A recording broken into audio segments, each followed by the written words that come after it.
Good afternoon, mabuhay. Sakura Ramen Restaurant. This is Mars Dian.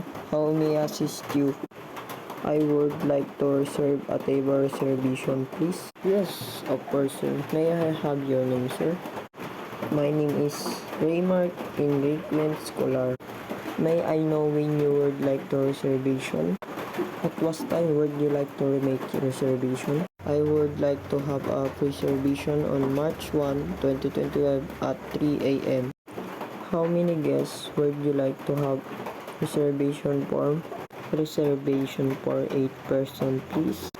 Okay, please hold for a moment, Mr. Raymart, while I see the ability of your request. Okay po. I apologize for keeping you waiting, Mr. Raymart. There is a available seat.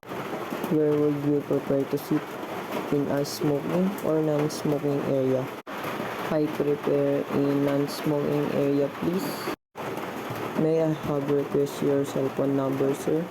Yes, 0956-7803-265.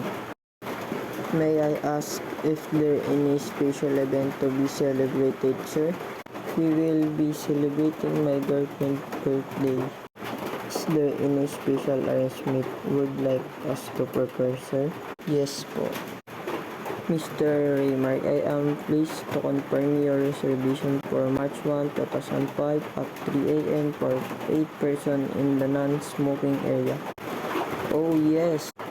Sir, this is to advise you that we would be giving you 30 minutes holding time from the expected time of arrival. If there wanna be further delay, please notify us to advise to hold your reservation. Okay po. I would like to inform you that maids are not allowed to stay in the lounge or lobby. If there would be a maid accompanying you, we advise you to bring along with you inside the restaurant. Okay, noted. Thank you for calling Sir Raymark Increment Scholar. We look forward to welcome to Sakura Ramen Restaurant. Thank you. I'm looking forward at your restaurant to be a best day of Girlfriend's Day.